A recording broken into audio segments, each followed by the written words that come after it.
Bob Gerlay talking to this fake bike to tell you how dangerous bullshit news is for your health. Listen to Charlie LeDuff, the No Bullshit News Hour. I'll beat it. That's what take my glasses off like crack. Nana nana nana nana. Na na na na na na na na na na na na na na na na na na na na.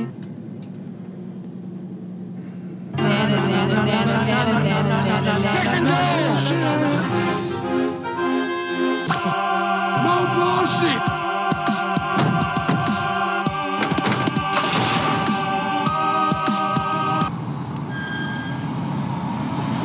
No bullshit.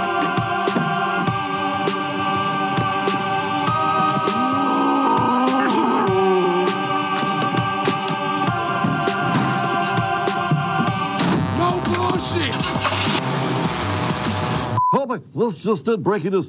No more bullshit. No more bullshit. No bullshit. Na na na na na na na na. No bullshit. No bullshit. We on? We're on. Ooh. Listen, if you're not listening to the No Bullshit News Hour, well, I guess you are because you're listening. But if your friend's not, tell them to wake the F up because this is the only hour you need all week. No bullshit. Right? Where do we go? All the news you need. NoBSNewsHour.com or go to the app, right? Go on your phone. Get an iPod app. Just put in LeDuff. No bullshit. Wherever podcasts are found. Oh, they're everywhere and they suck. I know. Everybody has a podcast. Guess what we got today? We're to Facebook Live. So if you're listening at home, guess what we got today? We have on this the 5th year anniversary. This week is the 5th year anniversary of Detroit coming out of its historic bankruptcy. You know who we got? Exclusive. Beep, beep, beep, beep, beep, beep, beep, beep, beep. We have former emergency manager, Kevyn Orr. Never granted an interview since he left town. He's here today exclusively talk about what happened, where we are, and where we're going. Hopefully we'll get those answers. And Flint, maybe we'll find out a little bit about how that deal went down. Good deal, Charlie. You involved in that deal? No, I was not. As, you know, the administration during that time, you weren't consulted about Flint leaving the Detroit water system? No, I don't recall. Well, I do not recall. This is going to be good. It's going to be very good. I got to say this, though, the Facebook Live brought to you by American Coney Island at the corner of Lafayette and Michigan. Only place for Coney dogs. Downtown historic. But look, here's the deal. It's your last chance to order a Coney kit and ship it to your friends for Christmas. The cutoff for Christmas delivery is this Sunday night at 5 p.m. You go to AmericanConeyIsland.com and put in your order. I'm telling you, it's the greatest gift. Nobody's done their shopping. That's the one. AmericanConeyIsland.com. A dozen dogs, all the fixings. You get the Vidalia onion, you get the buns, you get the chili, you even get the cute little hat and instructions. I was going to say, how about the instructions? Because that's important. Yeah, do not boil these things. How do you cook them? You roast them. What do you mean? Fry them. Who? You can fry them. Oh. You know. I don't know. Roast them in the oven. I don't know. Get the fucking instructions. I don't cook. I don't Got a know. lot to do. Jesus. Christmas will be here. Yes. But the cutoff again is Sunday. Sunday, 5 p.m. AmericanConeyIsland.com, and you can order it before Sunday. And they'll make it. Yeah, because next Monday's the 23rd of December. That's too close. Oh Yeah. my God! You're not It's gonna almost do it. Christmas. It It is. is. I've done nothing. I've done no Enough shopping. chit chat. We got All right, we got no Orr chit-chat. coming on. All right, This no guy's chit-chat. very busy. You know, doing bankruptcies and shit. Got a thing. But okay, first the news. Look at it right there. Is this camera on? I want to see if. Let me see that. Am I in the frame? Am I in the frame? Yep, you are. Where's the fucking picture? It's on Facebook, Charlie. Yeah, but I got it. You gotta trust. Okay, He's got it. it's all right. He's got it. Look It's right there. there. What's that say? What's that say? Misconduct investigated in Detroit drug unit. Lame headline. Very wishy-washy. But we told you. This week's news, a couple weeks ago, the investigation in Detroit's narcotic unit, DPD, it's huge. What do we got here? I'm going to give you the planning evidence, lying to prosecutors and search warrant affidavits. Robbing dope dealers and embezzling funds. It's so big they set up a hotline. Wow. Okay, that's just in the last year and a half. Here we have 6 instances of narcotics officers stealing money from drug dealers. 2 cases of officers planting drugs on suspects. False affidavits were presented to prosecutors to get search warrants. Drug suspects were designated as confidential informants without the prosecutor's permission. Funds meant to pay informants were embezzled. Dope was stolen out of evidence lockup and changed. It's like baby powder for the cocaine. One guy that ratted himself out gave a confession. The narcotics cop sold it back to him for $15,000. What? Now, what is the point here? Sold it back to who?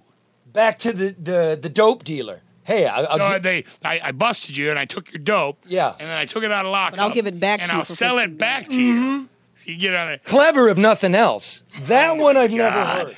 Not even Serpico did that. New York back in the day. Right. Wow. Now, you got to remember, the narcotics union was busted up in 2015 for the same shit.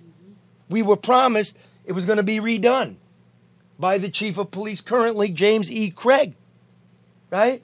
Nothing was done. You know what he did? He changed the name of the unit.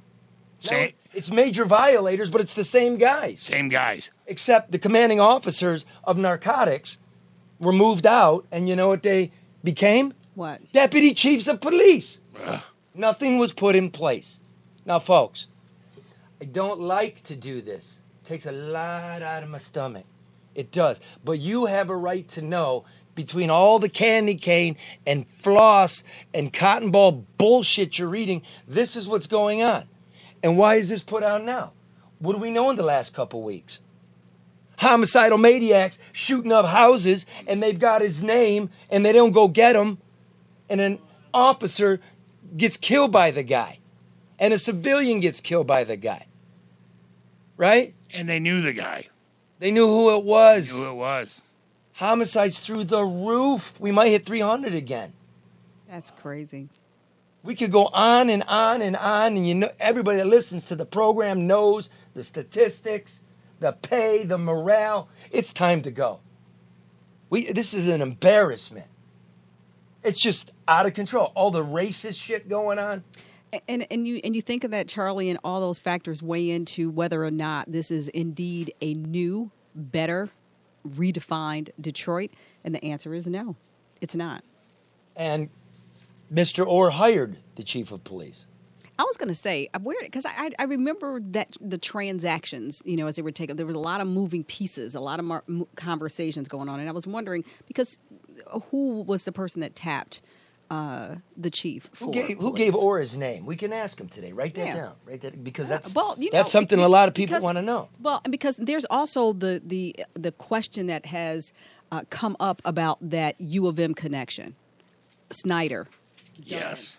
Or all alum of Stacey U of M. Fox. All alum of U of M. Yeah. So, in terms U of M that, law. Well, yeah, but in terms of that connection. Yeah, I'd like to know that. Okay. But I'd like to know more about, where we're going. Well, that's all very interesting. That is. But cutting health care, cutting pensions, cutting wages. But did this give us enough breathing room? But what do you expect him to say, Charlie? He's going to say, yeah, because if not, it's going to be a reflection on him and his team. We could ask him, was this his vision 5 years out, post-bankruptcy? Well, let's find out. What was he planning on doing? Let's find out, because maybe he set a template and he expected adults to be running his town. Are you cutting her? You looking at these faces? Look at these faces on her. We gave us some breathing room. Well, but this is the thing, Charlie. Part of the big bargain, Wait. No, we got news to do. All right. You tell Kevin this. Okay. Part of the big bargain was. Go ahead. Let's do this. No, I'm just thinking in terms of, when we talk about compensation for our police department with law enforcement and crime being a major issue in terms of, where the city is or is not, why wasn't that part of the factor? A disposition of assets and a restructuring of debt doesn't ensure, in my opinion, financial stability if we aren't rebuilding the tax base. Yeah, well, look, the guy's not the czar. Here's your breathing room. Here's your breathing room, well, right? and that's just my thought. Well, The thing here's a breathing room on the backs of the cops and the firefighters. Well, let's find, city like employees. why didn't you totally get rid of pensions and just do 401k like Oakland County? Because we still got to keep paying these things. And the pension obligation that's coming up in what, 2022? 24? 2023, which is the fiscal year 24. Right, so which is 220 million. 200 million Yeah. a year. That's crazy. And we aren't. Okay, we'll find I out. got some numbers. Okay. Well, we won't find out. We know. We don't have the money. That's for sure. I mean, Okay, let's do this. Now, the impeachment documents are going to the floor for a vote next week. This is turning into be a loser for the Democrats. It's a losing proposition. I'm not saying I understand. it's proper or you don't have the right to do it or the legal foundation is there, but this is a loser. Polls are showing it because the point is one of the latest polls shows Trump, who was behind, in some cases double digits, to the Democratic challengers, leads them all. He leads Biden by 5 in Michigan. He leads Warren by 9, Sanders by 6, Buttigieg by 11, and Bloomberg by 11. So what does that say to you, Charlie? I say it's ennui. People are tired, right? Like, they just filed the papers for a vote. And none of the charges, which is what? Abuse of power, right? To help himself. right. By trying to shake down the Ukraine. Right. To do some investigating. Obstruction of Congress. And obstruction of Congress, not cooperating with him. Do you remember the last 2.5 years of the Mueller investigation? And potentially he obstructed justice? That's not even in there. There's no mention of that report. None of that is in the articles of impeachment. Dare I ask? Because it was a political decision. what is that political decision? Well, the Democrats didn't want to overbroaden the charges on it. They wanted to be very specific and keep it simple, stupid.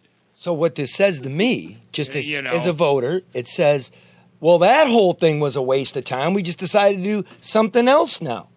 It comes across as a distraction. And people, you got to understand, too, impeachment and removal of office are two different things. So, Yes, right. it's not just if you impeach him, he's out. No, that's The not Senate it. now has to have the trial, Right. and there's not the votes there. And exactly. And so, Just like Brenda Lawrence told us. Yeah, but it becomes a distraction.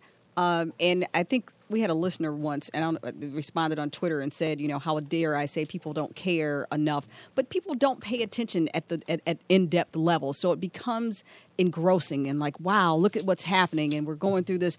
But the reality is that when it pans out, it's not going to make the difference that people think or hope that it would. Well, It's just not. especially when the economy is still good. Yeah. Well, look, you should listen to Some. Brenda Lawrence up there instead of bullying her. She was right. She was right. Calling for the censure vote. She's an adult. A censure, a spanking, a scarlet letter. She could have got some Republican votes on that. She was right, and the machine, Donkey Incorporated, shut her down. So what are they busy doing? What are they all doing? Let's look at our other congressperson from Detroit, Rashida Tlaib. What are you doing? You're tweeting about white supremacy in the sad hate crime terrorist shooting in Jersey City of Orthodox Jewish people. Except it turns out it's the Hebrew Israelites. It was a bunch of black guys. Put the fucking Twitter down and do some work. It will be better for her to maybe play up and explain to us why she voted against a $700 billion Pentagon budget, which there's a lot of right in what she did there. There's no audit. Right. We don't know what's in that or how they're going to spend it. I agree with a raise for the troops, for sure. But a space force?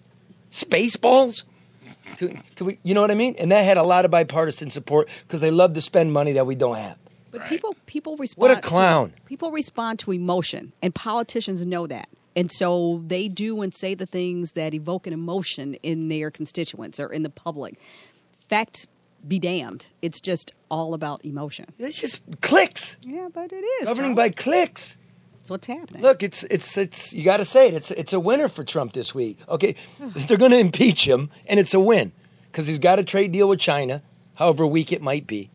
He's got the NAFTA redo, USMCA, which is about 90% NAFTA. few things about, agricultural goods and some pharmaceuticals. Some environmental things. And then the factory, like, the auto factories, 70% of the parts have to be, produced in North America, and 45% of those parts have to be made in a factory where you make $16 an hour. Okay, something. Yeah. And then the Pentagon budget. So, and he's up in the polls. So if you really wanted to take this guy out, make the case.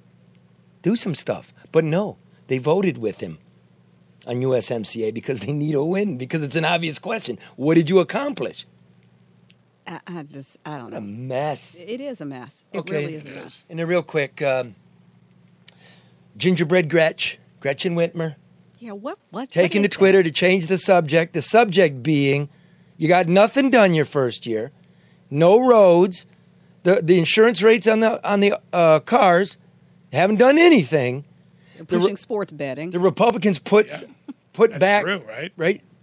The Republicans put back the budget cuts, which she threw a fit over. Okay, I'm gonna cut the budgets in your districts, and they put them back. That's terrible. Whoever advised her to do that should be fired. Play that. Okay, go ahead, Karen. Go ahead and narrate here. Okay. Today we're gonna make a gingerbread house. No. But it's pre-made. Kevin's getting a little crinkle lamb that he can play with. She's got Peloton Wi-Fi's. This is terrible. She's a hostage. What is your holiday favorite movie? I don't know if it's really a holiday movie, but we watched it every holiday. Trading Places with Eddie Murphy. Where is this, in the cafeteria of the... So that's what it looks like, because I see the coffee thing in the back, and I see they're trying to personalize or humanize her, but this just, the timing is... Can we listen to this? Hold on. That was like kind of a standard in our house. Least favorite holiday food? Not really a green bean casserole, gal. Who eats that? I love it. Ugh. Donner and Blitzen and Comet and Cupid. Rudolph. Dasher, Dancer, Prancer, Vixen, Comet, Cupid, Donder, Blitzen. I don't know. No, I can't. It's Thunder and Lightning, Donder, Blitzen. I named a handful. Good Lord. Okay, you can't see at home, but you can see on Facebook Live. See the gingerbread house?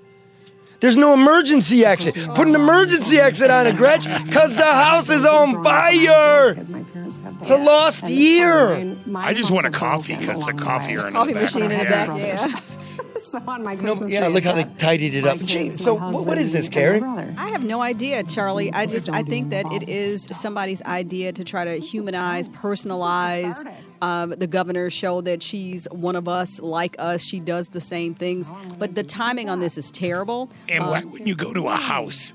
Yeah, I mean, What's go to the a timing? kitchen or something. Well, because, Charlie, we're in the middle. We have, you just said it, we have no resolution for the roads. I mean, we've got the budget issues that are still floating around. She has no major wins right now. And so I think it's kind of insulting, if you were to ask me. If she had her stuff together, then yeah, that would be great. That would be beautiful. That would be wonderful. We could embrace it. But no. So whoever advised her to do that, no. You're only as good as the people around you, and that's not the first indication to me that the people around her aren't 200%. I'm looking at who's retweeting this, too. It's like government bureaucrats, it's special interests. Oh, yeah, but they're trying to say, she didn't make the gingerbread house. She's kind of half. Can I curse on here? She's kind of half-assed decorating it. I mean, right? Like, she didn't make it. She just decorated it and did a piss poor job. And it's not even personal because it's not in a kitchen. It's in a cafeteria, so it's very sterile, very clinical. Exactly, like kind of not really well thought out. Come here, Governor. Put some things on here. Let us ask you some questions. No. Yeah. It's like a BuzzFeed thing. No, well, that's totally bullshit news. What we're doing. Look at the Twitter cake making session. But the point is, look, I'm not for sale, but madam, I'll give you some advice. Who are you listening to? Some bullshit, I told you stay off of Twitter. The person who didn't tell her she had an iron mark on her clothes when she was making a presentation to a group full of executives. That's who. Yeah. You two things that you do when you work for, if you're on a team, whether it's an elected official or anybody, to prepare and to protect. So if you're afraid of the person that you're working for, to tell them, hey, you've got spinach dip on your cheek or your you clothes, can't do the job. Then you can't do the job. because that person is going out, and you can say it's trivial, but presentation matters. I couldn't listen to what she was saying because there was this big iron mark on it. I was like, who let her come out like this? Here's the thing. It's best if you come and you answer some real questions. Would help. The audience here is big, and they're smart, and they're normal, right? Don't break gingerbread houses. And they pay attention. Come on, because, there's only 4 people dodging. They're all holding office. There's a chief of police who, by the way, we've started talking again on text. I'm glad he to wanted hear to that. thank me for vouching for the fake signature that wasn't his on the coward cop in the death of the other cop. So he's going to have a podcast, and he's invited me on. Well, good. Really? Oh, good. Is he going to come on Is he our gonna come podcast? here? Stay off the social media, boss. No. I like the chief, so I'm glad to hear that you guys are but, talking. okay, it's whatever. Time to go. I understand. Well, Charlie, I'm just saying I'm glad that you two are talking. You were very supportive, in a very objective manner, and you have been. So I'm glad you guys are talking. So here's the thing. I mean, the governor, the attorney general, the mayor, and the chief. That's it. We got Kevyn Orr coming on here. I'm not going to bite. He's on. Oh, he's on. All right. He's so ready. let Okay. me do this. Let me just, this cannot be done without support, from our sponsors. And we ask you to support them.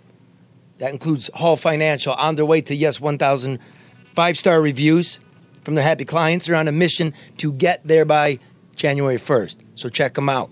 Their team of professional brokers provides every client with VIP service, ensuring they feel like a name and not a number. Hall Financial knows how to deliver 5-star service. That means your schedule, availability at night or on weekends, they're going to work for you, right? You can refi. You can take some equity out of your home. And you won't be charged hidden or extra fees. Know what you're getting when you work with Hall Financial. Call them at 248-308-5000. Rates have never been lower. Or chat with them at davidhallmortgage.com. Give them a chance today, the official mortgage lender, the No Bullshit News Hour. NMLS 1467435. And ADR, good friends, ADR. Experienced, competent, honest, ethical, and smart, overseeing more than $250 million in private and public construction projects since the turn of the century. Call Barry Ellentuck at 248-318-9424 for a consultation. ADR Consultants, providing construction management and IT consulting services for your company, municipality, or law enforcement agency. Get the job done right, on time, on budget. ADR Consultants, 248-318-9424. And my man, Luke Nowacki, who reminds you overreaction is not the strategy for the long-term investor. Is it, Kevyn Orr? Hello, Mr. LeDuff. How are you? I'm just finishing up this. I'm very well, sir. Listen, overreaction is not the strategy for the long-term investor, is it? No. Well, I'm not going to give anybody investment advice, but panic is not a strategy. Thank you. Let me finish this. You heard that. Kevyn Orr. Panic is not a strategy. I like that. Luke Nowacki at Pinnacle Well, 248-663-4748 for rational financial advice. Don't listen to the pundits. Right? Don't listen to your gut. Listen to the experts. Be reasonable. Get a plan for you and your family. What are you looking to do? Grow your investments? Put something away for the kid for college? What are you trying to do? Retire? Luke Nowacki at Pinnacle Well, 248-663-4748. Securities and investment advisory services offered through Royal Alliance Associates, Inc., member FINRA, SIPC. Royal Alliance Associates, Inc. is separately owned, and other entities and or marketing names, products, or services referenced here are independent of Royal Alliance, Inc. Panic is not a strategy. I like that. I might have to borrow that.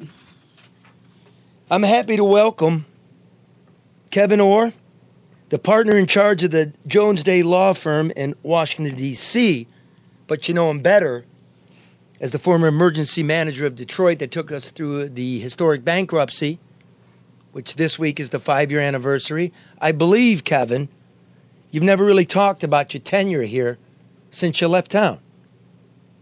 No, I really haven't, Charlie. I mean, I'm glad everything returned to the regular order, and hello to you, Charlie and company, there. But no, I've tried to, stay away and let things settle back down and get back to business as usual. A little better than business as usual. Karen Dumas here. You know Karen, right? Yeah, I know Karen. Yeah, she's all piss and vinegar today. What's with the face? Because he said get back to normal, and I'm like, no, we didn't want to go back to normal. I heard you. You corrected it, so I straightened my face. Okay. It's all good. Karen, I knew you were there, so I tried to straighten it up. All right. Before you jumped on me. So I tried to get it right. I wouldn't dare. Okay. Well, we might as well start with this, just for some perspective, Kevin. I mean, why did Detroit declare bankruptcy? Well, Charlie, I mean, this all has been, written about quite a bit, but in a nutshell, I'll try to give you the nickel tour. We had 70 years of structural decline, both from a balance sheet perspective, demographic decline, 67 riots led white flight, but also population loss, infrastructure requirement, and a lot of funded debt. We borrowed, still use we, we borrowed a lot of money. If you look at just the book transactions, between 2005 and 2006 with the so-called COPS, which you could call pension bonds, certificates of participation, that was $1 billion all in. And then with the swaps that came on the heels of 8 and 9, we put another $500 million in. So that was on the eve of the financial crisis, QE1, quantitative easing in 2008, number one, and QE2 in 2009.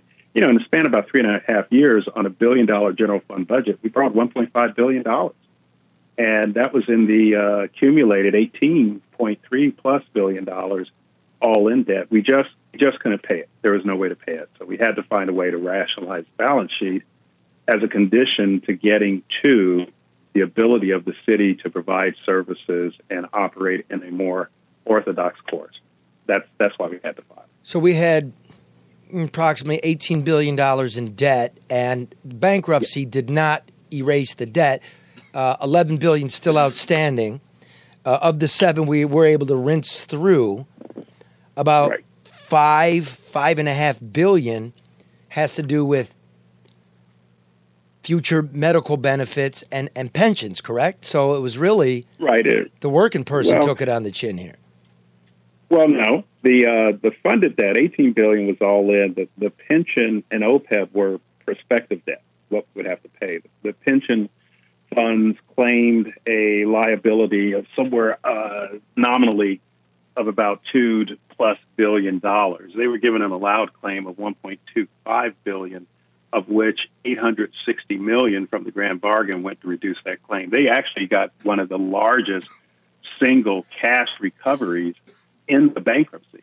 Healthcare was prospective. Healthcare was the anticipated debt that the city would have, which was actually larger than pensions, if you look at the numbers, over the outlying years, which wasn't debt that we borrowed, but it would be an obligation that we would have had to pay in the coming years, so it's prospective. And we paid that debt out of ordinary course general fund dollars. And that debt, the potential healthcare spend, was slated to rise almost 70 to 75% of the general fund budget by the year 2025.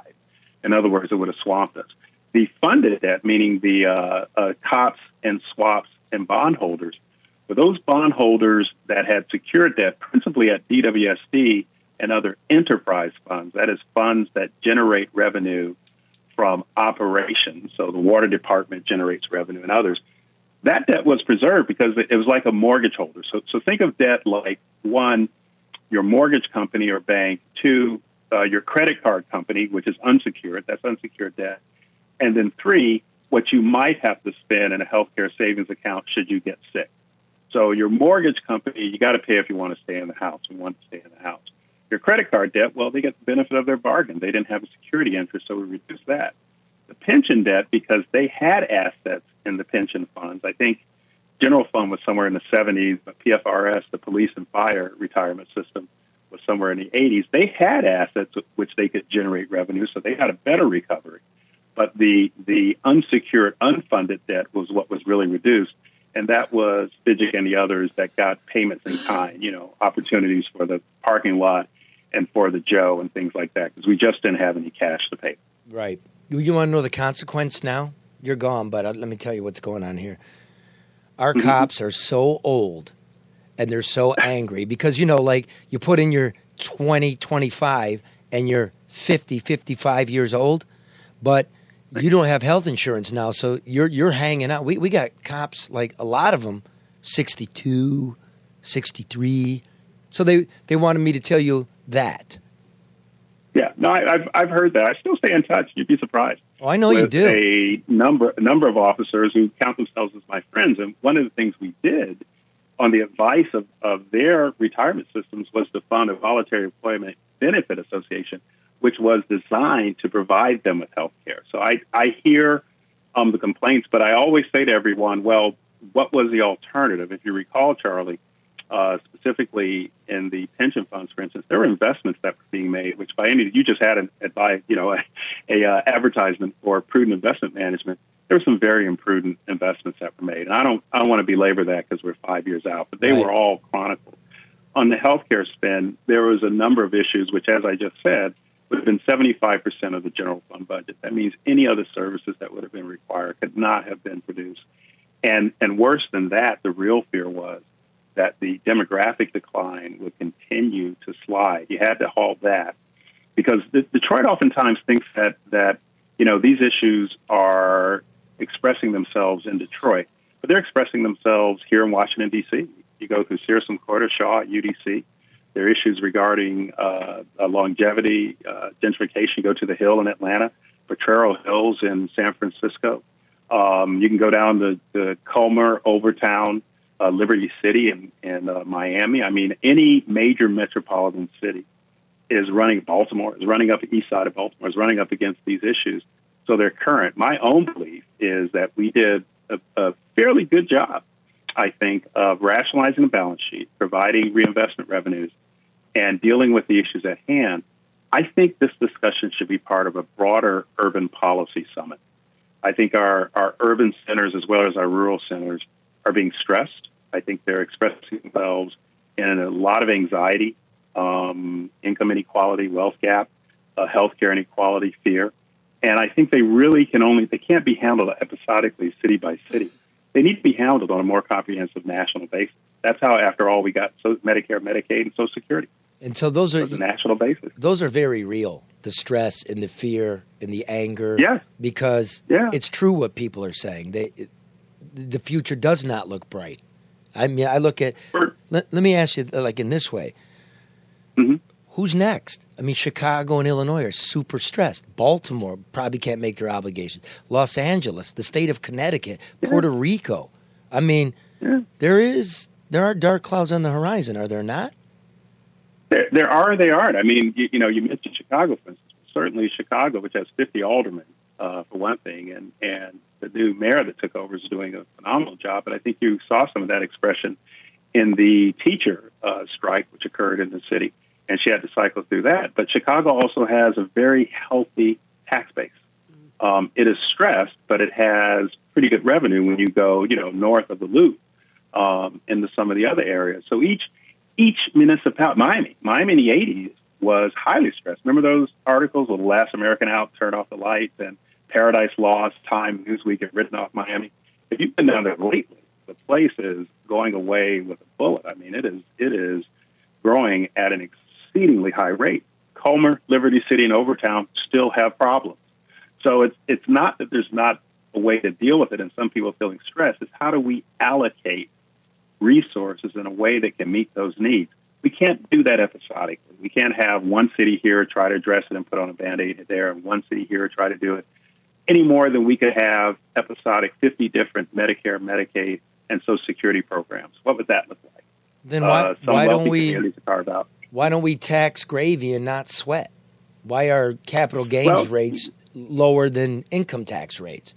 Why are all these corporate breaks? Jeff Bezos. Right. That's fiscal policy that goes to incentivizing shareholders to make investments. So let's be clear. I'm a capitalist. I work in the belly. I started going to college as a Trotskyite. I wanted to study entrism as a way to reformism under Trotsky's doctrine. Wait, what? Yeah, man. I started out as an unrepentant socialist. I had Mao's little red book in my back pocket. Trotsky's not a socialist. That's a communist. Wow, a communist. Yeah, all that. Well, you remember what happened to Trotsky? He got an ice pick in the back of his neck in Mexico. Yeah, but he also slept with Frida Kahlo. So I mean, half dozen of one. Okay. Right. Okay. Well, so I started out with that thought until I realized it's something that Churchill said. Democracy is the worst form of government except all others. Capitalism is the worst form of government except all others. I mean, if you go around and you look at proponents of socialist doctrine, communists, Russia, Mao, Jiang, Pol Pot and others, it hasn't worked. It hasn't worked. So it's what we have. So the question is not, is there a better system? The question is, how do we make the system we have better? That's it. And how do we make it more inclusive? And this is, remember Roosevelt, back in the 30s and the 40s, started talking about Social Security and Medicare, and there was a coup plot. It's called the business plot. Smedley Butler, a two-time Marine Corps colonel, Medal of Honor winner, exposed it by where certain capitalists were either going to depose or assassinate FDR. Look it up, business plot. That was the level of angst over income disparity. But he was finally able to push for what was considered at the time a fairly radical reform, which we all, conservative and progressive, take for granted now, called Social Security. The reason it's called Social Security is it was socialist at the time. So we need to address these on a more macro way. But we're not going to, Kevin. Getting back to the city. We're not going to. I hope. We always have to get to the point of collapse and emergency for anything serious to be done. I think we dither while Rome burns. Kevin, can I ask you why Detroit? I mean, certainly, there are other cities around the country that, as you indicated, were stressed or financially stressed, or whose circumstances on paper, if nothing else, mirrored those of Detroit. Why Detroit? Why hasn't any other city, or has any other city, filed bankruptcy? I think there are three reasons. Other cities have, City of Stockton, and other systems have, like the Alabama Culver system. But I think three reasons for Detroit. One, it takes a level of leadership in structural engineering to want to do it, take it up, and good, bad, right, or wrong. But then governor decided that was something he wanted to take up. And what people don't realize about that is that process started in 2011. You guys were there. You remember Public Act 72 and Public Act 4 that eventually got to 436. So it takes some leadership to say, I'm going to take this up because it is not going to be popular. It is going to be wildly unpopular. And no matter how successful it is, there are going to be critics who forget that we had 7.5 to 8 years of a kleptocracy under the prior mayor, who charitably, under Barbara McQuaid's indictment, stole $75 million. There are allegations that it could have been as much as $200 million. And so people may have been upset about a restructuring, but they should have been upset about an elected official who stole tens of millions of dollars from the city. Okay, so that's number one. You have to have leadership take it. Number two, it is a combination of federal and state law. 10th Amendment of the Constitution allows for states' rights and federalism. It is unique. Detroit is unique in that the Michigan state constitution, the 73 state constitution, had two provisions which were relevant for Detroit. Number one, they made the governor the chief executive of all subdivisions of the state, including municipalities. So when people were saying you're suspending our democracy, no, actually under your constitution that was voted for in 1973, you appointed the governor to be the chief executive and continue democracy. In addition, you had two elections in the city during that time. So not all states have the infrastructure, the constitutional doctrine to be able for it to be achieved. And number three is we have reached a critical point. There are certain metrics in municipal finance that if you go above, say, 25% of your general revenue fund is dedicated to serving legacy costs, you're at that Malcolm Gladwell tipping point. You're at a point of no return. If the forecasts say that's going to accelerate and not get any better, you're getting into a point where if you think things are bad now, you think 40% of your lights are bad, you think 20% of your housing stock is blighted, you think 60% of your calls, Tier 1, EMT, or police calls go unanswered, that could go to 30% of your housing stock, 60% of your lights, 80% of your calls, 90% of your scout car fleet is now dilapidated and beat down because it becomes entropic. It just starts to eat on itself. So those measures in combination with leadership, but also the structure of your own state constitution allowed it to be done in Michigan and Detroit. I'm not sure many states have that provision. Okay, so you want to nerd out on some numbers. Everybody else, go get yourself something to eat because I'm going to nerd out a little bit with you. This very week, the 5-year anniversary of the bankruptcy, Moody's puts out a paper saying, of all the big cities, Detroit is the least in position to weather an economic downturn. Now, my brother, let's do this because you and I talk sometimes about numbers. Yeah. Let's talk about the CAFR. Everybody out there, the CAFR is the comprehensive annual financial report, meaning it's an audit. It's the numbers. Listen to this, Kev. This is 2017. to 2018, the 2 fiscal years, total revenues collected by the city are down $100 million. Property taxes collected by the city in this growth period, and you left a nice tidy balance sheet, are down $90 million. Income tax revenue receipts are down $2 million. Now the budget's balanced. Now get this. Because $200 million, approximately, about $185 million, has been taken from public protection. Public protection. Now, there's an asterisk. I want you to explain this. It says, primarily due to $195 million in pension expense reduction.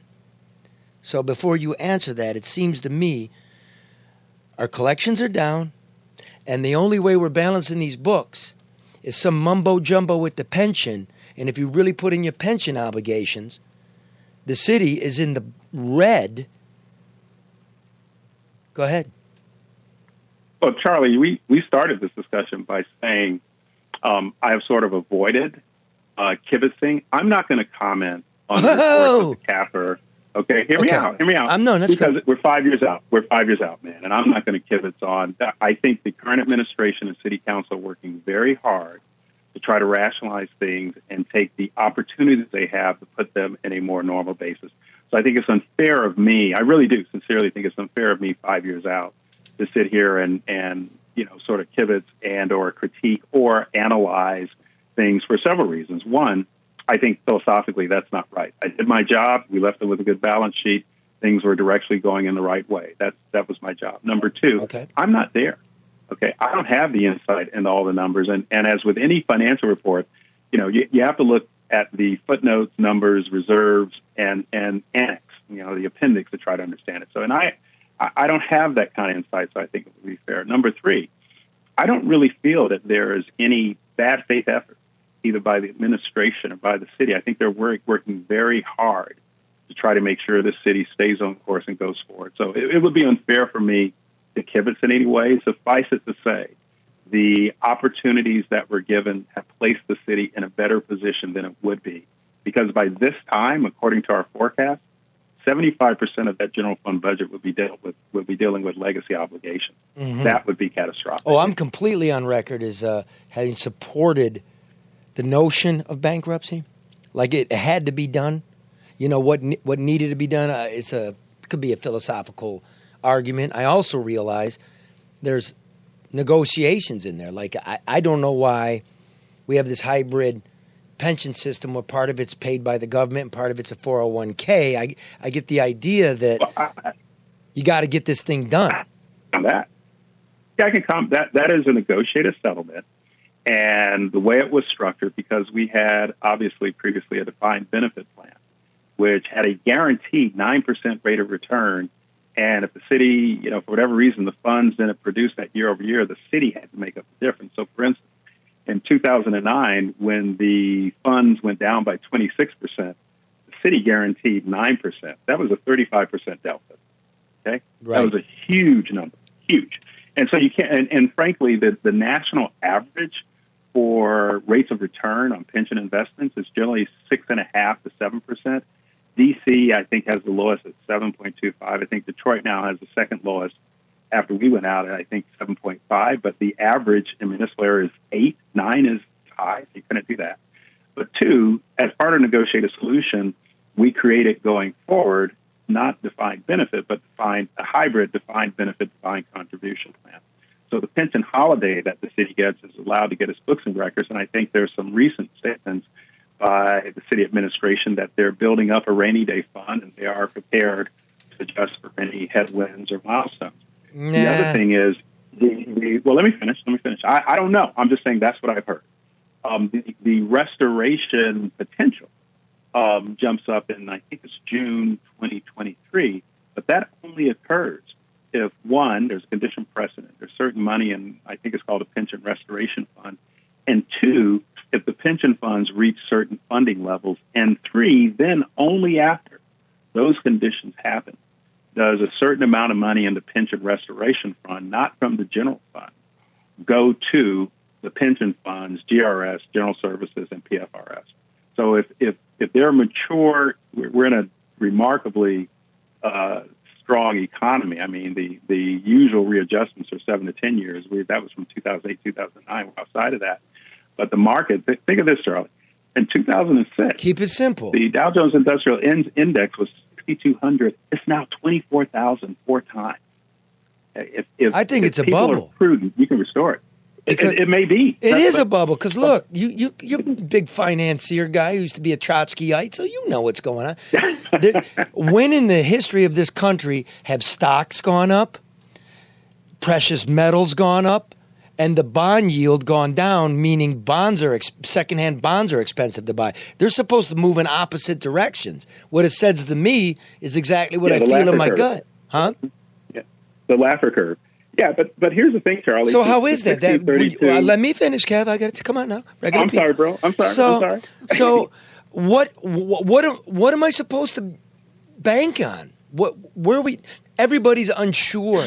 That's why everybody's just throwing shit at the wall and hoping they're investing properly for the future. But if I can't figure it out for my own home, and I look at the city and they can't figure it out and their collections are going down, and you really did set them up to increase collections because property taxes are where it's at, what are we doing? What's up with the economy? Is it a bubble? I don't know. Well, let me say it this way. One, economic bubbles have been going on since the first one, which was in 1632, Holland, the tulip bulb crisis. We got 30 seconds to get to today. Turkey, okay, from Turkey going on. Number two. What do you bank on? Historically, the stock market in our society over a 30-year period of time has always increased. So you can take a snapshot. You can take when I got out of school in 83 and the great Black Monday of 1988. You can take 1991, 92, the stock market crash having to do with Fannie Mae, Freddie Mac. You can go into .com, telecom, Y2K, 99 to 2000. You can go back to real estate in 2001. You can go IndyMac, WAMU, Bear Stearns. You can go to Lehman Brothers, Chrysler, GM, 2008, 2009, 2010. There are always going to be economic crises. Over the long term, though, the general growth of the market and stability is positive just because we've gone from a country of 120,000, say in the early 60s, a country of 120 million, to a country of 330 million, and people are still going to buy, soap, dishwashing detergent, paper towels. In other words, economic activity will grow over the long term. There are going to be dips and dives, and that's why it's important to be prepared for a correction, because that's normal. In fact, some economists, some fiscal policy would say corrections are actually necessary to reset the growth that could outstrip actual numbers. The one indicator that you didn't mention, Charlie, and I'm not an investment advisor, so I don't want to give anybody investment advice. The one thing that is unique to this period is inflation is low, okay, number one, and interest rates are also low, so the cost of funds is low. That being said, there are indicators such as growth relative to keeping up with real salaries, real compensation increase is something we have to look at. So I'm not giving any advice. I'm just saying that overall, there may be bumps on the horizon, but over the long period of time, if you're in a stable position and prepared, you can ride them out. And other cities have. Now, let me just quick hard left turn here. Yeah. Flint. Yes. Wasn't your idea? Because you were trying to monetize Detroit water storage, right? Mm-hmm. And who's knocking on your door pushing for Flint to split away? Who is in there really advocating that Flint should go on its own new system? Can't speak to Flint because it's still under investigation. Ooh. All I can say, which has been reported, I'll say what's been reported, I personally did not want to see Flint go away, as most people did not, because that was an account. And my fear was that if they went, the Great Lakes Water Authority, which was created, we would not have the customer base. Because remember, Detroit Water and Sewer System was owned by Detroit, but 60+% of our revenue and customer base was outside the city. It was the suburbs. Absolutely. So I didn't want to see, if I were running a business, I don't want to see any customers leave my hamburger stand and go over and get a hot dog. I want them to stay here. Okay. If you recall, though, in all fairness, it was the elected officials that voted to go away for KWA, Karagandhi Water Authority, which have been under discussion since the 60s. To go back and look at the history, that's been going on for a long time, because they were upset that the DWSD was charging them for elevation and distance in terms of there's no doubt they paid a high rate, and that the locals, they wanted a cheaper water, and they did rubber stamp it. They wanted it too, and as far as who was pushing or whatever, Charlie, as Sandra Sabota used to tell me in Latvian, "Nama drova, nama super." Okay, not my pig, not my. Don't comment on this. I just want to tell you something in case you didn't know.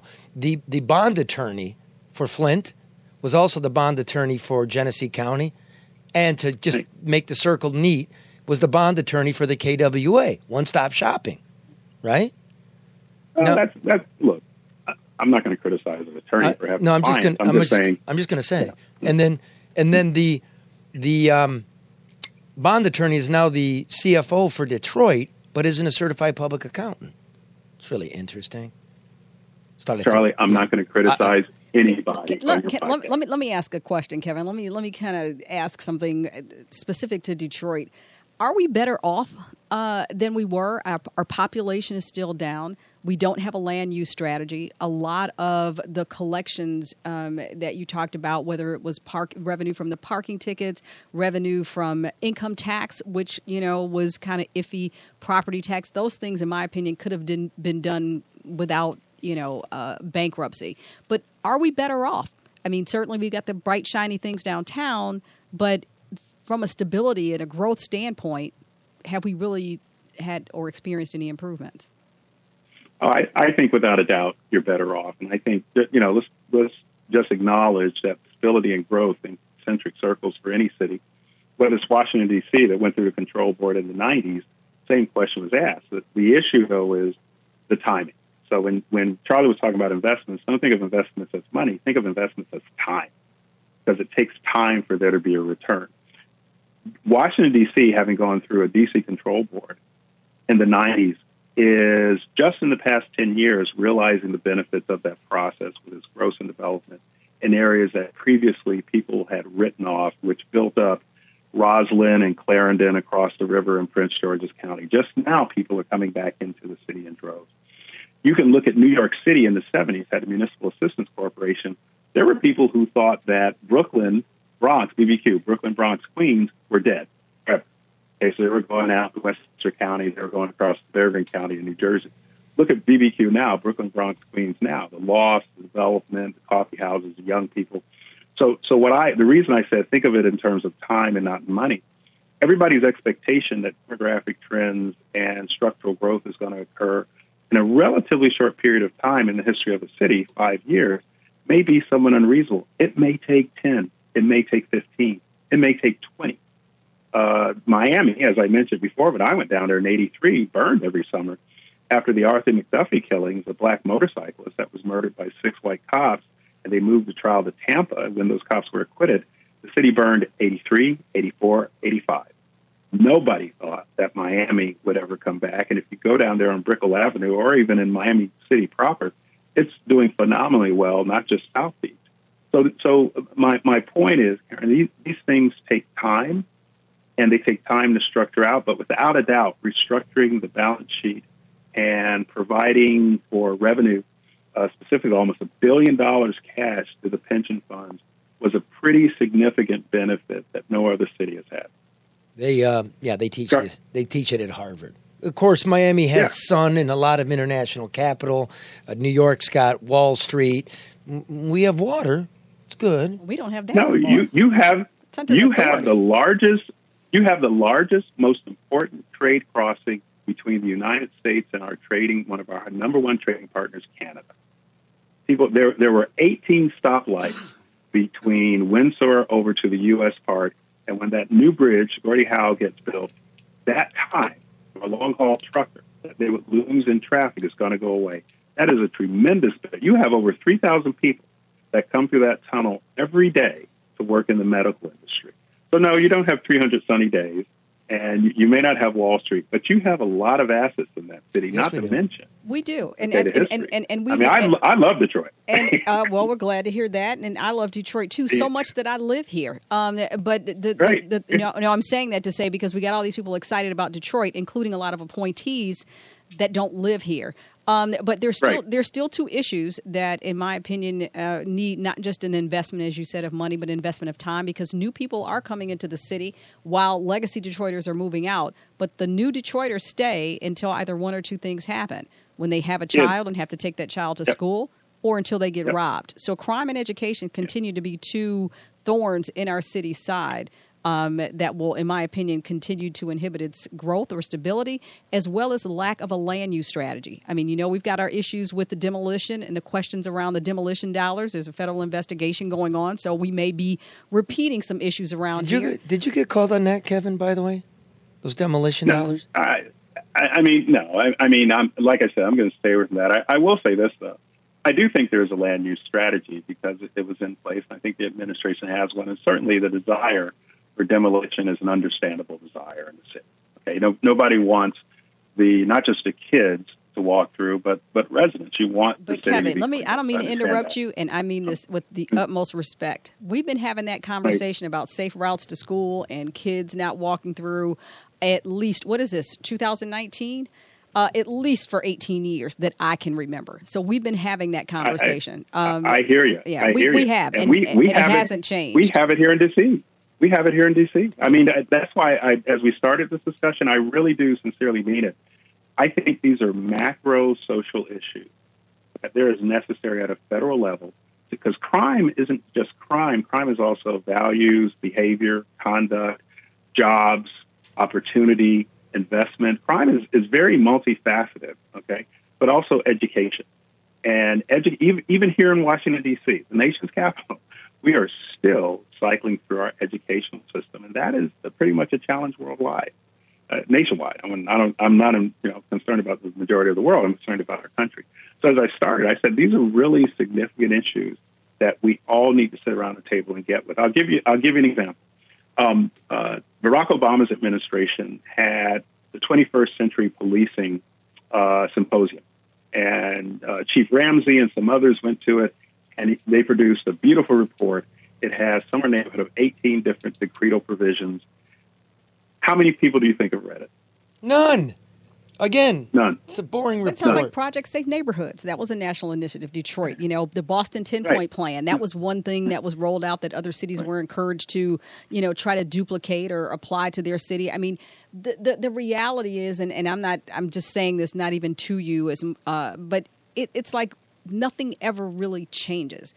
Detroit had some issues, but Detroit, in my opinion, wasn't a bad city. I mean, we weren't waiting for somebody to come and save us. Certainly, Mike Duggan was not the person to come in and save the city. In my opinion, the city has not been saved. Some of those things, we talked about response times for, our law enforcement, our emergency vehicles. I mean, we didn't have a tiered system in terms of those calls that came in. Everything was a priority call. So if Charlie called and he had a hangnail, he got the same attention as if, You got a question for him? No, I don't. I'm just frustrated. God, you're fucking pissed. You hear it, Kevin? I came in here pissed. I hear it. What did I say? No, it's not you. I said, hey, I corrected. Kevin, it's not you. It is not you. I have nothing but the utmost respect for you. You know that. People around you think highly of you. Absolutely. But I have lived here all of my life. You're not feeling it, are you? I'm not. Here you go again. I'm not. I got to quote Ronald Reagan here, Kevin. There she goes again. I'm going to stop talking. I'm done. No, it's right. No. It's like, look. Okay, look, brass tacks, Kevin. I'm going to say whatever you want to do. Flint, we got no justice in it, and you didn't want it. It's bullshit. The demolition. You were asked to change the law, what could be dumped in the hole. Now we got the feds all over here, and it's not going anywhere. We got a lot of money for rich guys downtown, and the schools are shit, and the police aren't working, and crime's through the roof. And, bro. Charlie. Be careful. Go ahead. There are teachers in those school systems. My wife, by the way. Very, very, very, I didn't say the school system. No. I'm just saying. Let's I come from a family of teachers. I mean, my sister buys underwear for some of her kids, so I'm very sympathetic to teachers. So they're working as hard as they can with what they have. Okay, the police. There are cops. We just had one killed. Okay, because some of these cops are some of my. I'm a dark-skinned African American in America, so I am fully aware, having been born into racism in 1958 in a segregated West Broward clinic, because they wanted to admit my mother to Broward General Hospital and told her, and I quote, "Negress, you can't have that baby here. You have to go across 2 railroad tracks to the clinic." So I'm highly sensitive to issues regarding abuse of police practices, racism, structural issues, highly sensitive to it.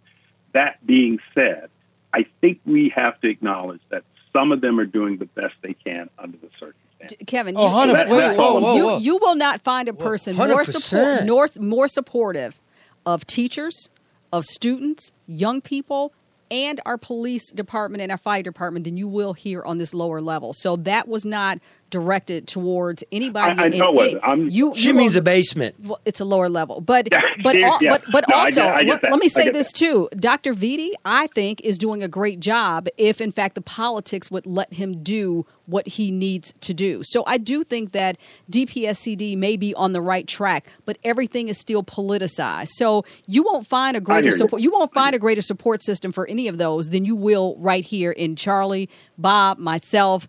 I mean, it's just, it doesn't exist. We support them top to bottom. That's not the issue. Without a doubt, and I said what I said to make sure that no one would come away saying Kevyn Orr hates cops. I don't know. They wouldn't say that. Or emergency manager thinks the teachers are. Well, you just said you had some as friends, so they know that. Your life got to be hard enough just because you get to be the boogeyman, you know? Well, that's the Prince of Darkness is sort of my, people have hung that around my neck, but I just, I want people to understand I am highly sympathetic to the issues, having seen the issues that my parents went through in the 60s. I mean, the Lennox apartments across from 2227 Northwest 9th Court, where I grew up in Fort Lauderdale. I remember as an 8 and 9-year-old seeing the police tank come down the street and seeing them club kids my age because they were violating curfew. So I get both sides of it. Well, yeah, I'm just saying. I'm actually, and I'm thinking about that. I don't mean to jump on it. All I know is this: we went through hell. We called you. We hired you. You got the books in some kind of order. What we're trying, at least what I'm trying to do, is it's real easy to slide back. Yeah. And I'm seeing things that I don't like, that people aren't told about, and that it hasn't been equitable, man. It hasn't been equitable. Look, Charlie, I hear your voice. It's just that three basic points, and as you know, I've got a call. But number one, I do think it's better than where it was, and I think that's apparent. Number two, I do think there is an element of good faith, even though people recognize there's disparity between downtown and the neighborhoods. And number three, I think, unfortunately, some of these things take a longer period of time. They certainly have in every other situation that has been involved or studied. And we're still we're not at the beginning, but we're still on a journey. So your passion and your anxiety is certainly understandable, but just understand we're not alone. And thus, I will end with what I started with. These are all parts of a much broader concern that really have to be handled at a national level. And we lack that kind of leadership right now. I was going to ask, so who do we support for president, Kevin? Let me answer this. Let me answer this way. I am a liberal Democrat who has voted Democrat all his life. And that's it? Ever since, actually, my first one was 1976.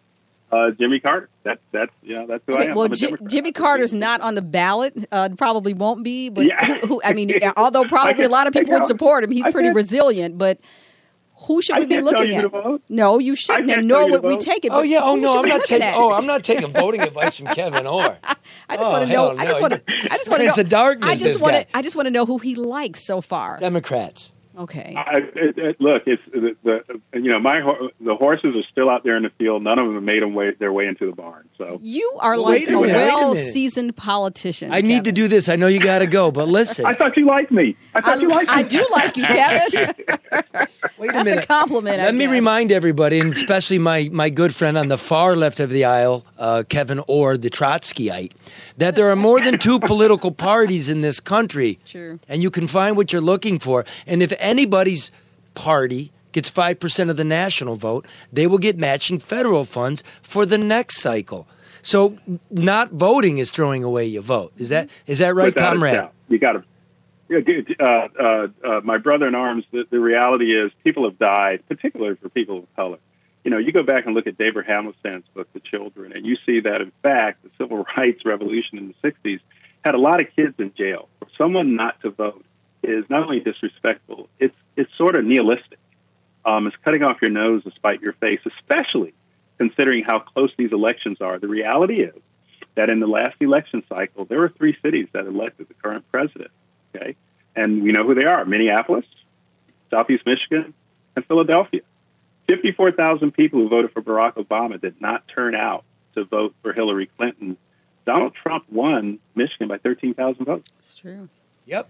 And nobody bothered to come here the moment Right. Well, USMCA was announced. Not one reporter from anywhere. Like, we don't count until it's time for the shit show to gear up, Well, Well, Kevin, you got to go ask for the order. AFTO, ask for the order. Hopefully, you'll make some time to talk to us again soon as we watch what happens in terms of the financial fragility of the city. If I may say that, Charlie. Yeah, it didn't hurt, did it, Kev? No, hey guys, look, I've been called everything but the children of God. So I enjoy talking to you guys, and certainly I listen to your podcast. So right on, right on. Mm-hmm. And you know what? It sure beats baking gingerbread houses, doesn't it? Don't comment on that, Kevin. All right, hey Happy brother, thank you, holidays to thank all. you. Thank Yep, you. Merry Holidays Christmas to to you, man. Okay, guys. Same to you. Thanks, Okay. Kevin. Bye-bye. Bye-bye, gang. Bye-bye. Bye-bye. Charlie?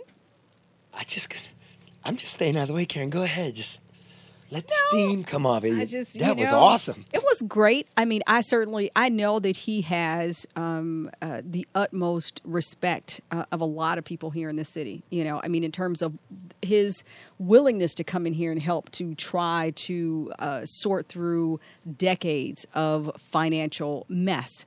However, those contributing factors were in the past or that they still existed. But I also have to respect the fact that I know he's got to be, tactful in his responses and careful that his responses don't reflect on him and his team and what they did or did not do. The reality is that this is something that I live and see every day. I mean, I've been in city government twice. I know what looks good. I know what looks good on paper, and I know what you have to encounter every day. A lot of the problems that we faced weren't that drastic. What they took was some willingness of somebody to make a decision and people to execute. Are we better off? No. Do we look better off? Sure. But we're kind of like a person that has filed for bankruptcy that now has a credit card, but that still has no job. We're still headed down the same path. I would say this. There's a reason. I talked to the guy. I think that's obvious. We can talk deeply about these things. I'm going to say this. He's aware of the numbers. But I suspect he couldn't say anything because whatever he says swings the markets. It swings interest rates, credit ratings, all kinds of stuff. So he can't. Number two, Flint, well, that's still ongoing. Right. Demolition, that's ongoing. That's a central player in there. He can't say it, but just to hear him say it is enough. And again, what does he also talk about? The customers. So you're not feeling it in your neighborhood because it's not happening there. But I also want the listeners from my neighborhood, which is a couple miles away from yours, you're a customer too. That's true. That's what he was talking about. That's You're true. not getting anything. Now, is it better? I do believe it's better. First of all, it looks a little better down there. There's no more murder than there used to be. It's the same amount of murder. I'm saying it looks better, Charlie. It looks better. Well, the schools, look, they're not worse. They might not be better. Well, I think Dr. Vita's on the right track. Okay, then that's something. I really do.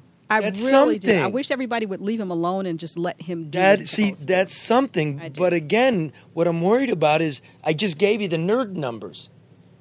They don't seem to be trending properly. And what did he say? They go up, it goes down. But where it went down, I don't know if we get a second chance. What would it cost to borrow if we go down again? We're not paying the pensions. He told you that. I think, and one of my takeaways from what he said was that, things got restructured and you got to hit the reset button, right? But it doesn't mean it can't go back to where it was. Mm-hmm. You've got to be ever vigilant. You've got to not let it go down that way. And that's what you were just saying. You see it. Yeah, we're not. We're doing not, the same shit we used to do. We are. And we have not, Duggan said in his first election or in his whatever, he said, judge me by population. When you have, this is my thing. We don't have residency anymore. Right. But we should have a city where the quality of life is such that our police officers want to live here. That the appointees want to live here. I mean, to me, it starts from within. So if it's not good enough for you to live here, then is it good enough for anybody else? I get what you're saying. And I'm at the end. Show me that bottom line. I look at it differently. I don't care. Are people's lives better? I don't care where you live. I don't care. Well, that's part of what makes people's lives better or not, where they live. But I will tell you this. Crime's no different whether cops lived here or not. But I will tell you that it's become a job and not a career since cops moved out. When you lived in the city, that was your career. You cared about it. That's true. Now you get in your car, you drive home, you got to drive back down there, and it's a job. Everybody else's fucking job. I feel real bad for cops. Oops. Ring, ring, ring. You know what? So that's right. Ladies and gentlemen, we'll see you next week. We will remain vigilant. You have to agree.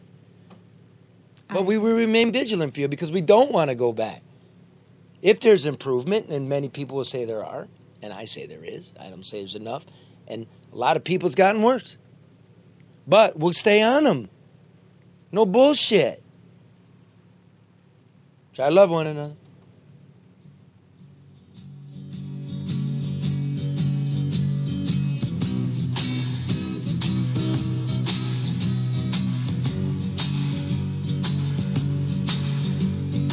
Going down a dirty inner city side road, I plotted.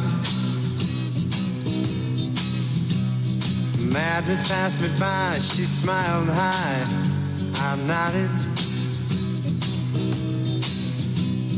Looked up past the sky, began to cry, she shot it. Met a girl from Dearborn, early 6 o'clock this morning, Colfax. Asked about the bag, suburbia's such a drag, won't go back. Cause Papa don't allow no new ideas here. And now he sees in years, but the picture's not too clear. Mama, Papa, stop, treasure what you got. Soon you may be caught without it. The curfew set for rain, will it ever all be straight? I doubt it.